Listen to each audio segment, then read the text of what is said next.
devout practicing Catholic. I was raised in a Catholic household, went to Catholic school, went to all-boys Catholic high school, Detroit, UD High School, go Cubs. But, you know, I just was looking for, I was interested in social justice, social change when I got on campus, and I found people who were working on those things, like the anti-apartheid struggle and things like that. Happened to also, some of them were Muslim, and, you know, I went to the mosque one day. I liked what I heard about a message of inclusion, social justice, all races, all colors in the room, and I started investigating, and I've been a Muslim since I was 19, so it works for me.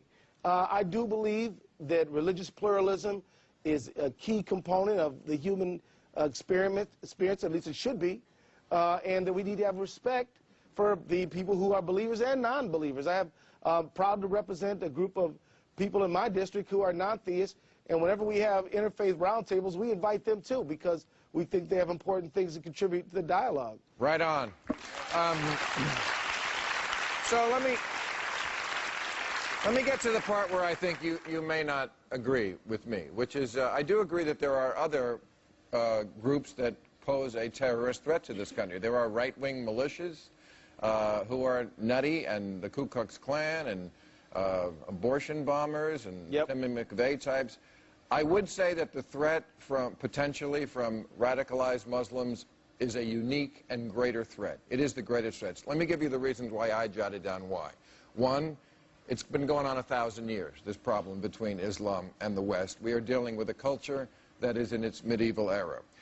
It comes from a hate-filled holy book, the Quran, which is taken very literally by its people.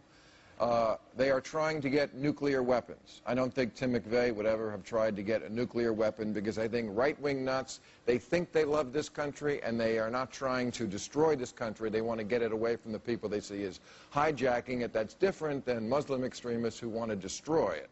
And also, it's a culture of suicide bombing, which is hard to deter from people who want to kill themselves.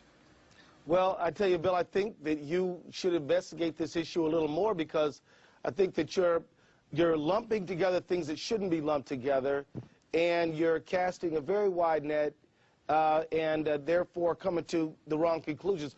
First of all, when you talk about they're trying to get nuclear weapons, are you referring to Iran? Who are you talking about? Al-Qaeda? I think anyone who is influenced by Al-Qaeda and the statements of Osama bin Laden, and that's... Yeah, but Muslims aren't. I mean, there's 1.4 billion Muslims in the world. Of course, no one is disputing that the vast, giant majority of Muslims are not the problem. We're talking about a very small percentage, but it just takes one. That's what we're talking about when we're talking about terrorism. And obviously, there is something that is going on that they're getting from the Quran. Have you read Sam Harris's book, The End of Faith?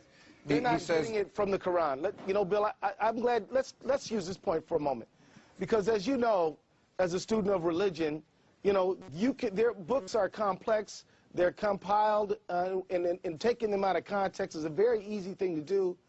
I've heard this many times, and I don't buy it. I'm sorry. Well, Sam Harris says on almost every page the Quran instructs observant Muslims to despise non-believers. That's absurd, ridiculous. And he quotes it. Am I getting the wrong translation? Because that's what every Muslim always tells me. No, really? You must be. I would recommend... A lot of bad translations then. Well, why don't you read the part where it says that anyone who takes a life is as if he killed the whole world, and anyone who saves a life is as if he saved the whole world.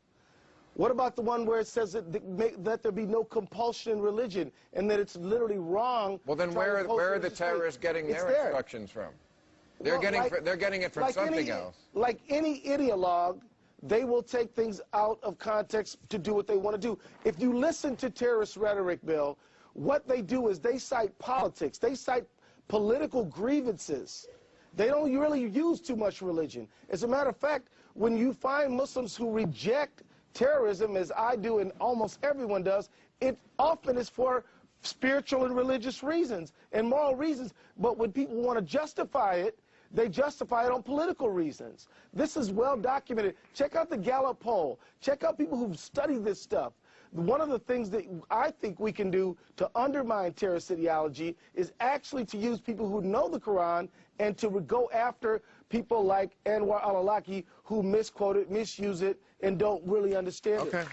So, I hope that happens. All right. Thank you for joining us, Congressman. I appreciate your time.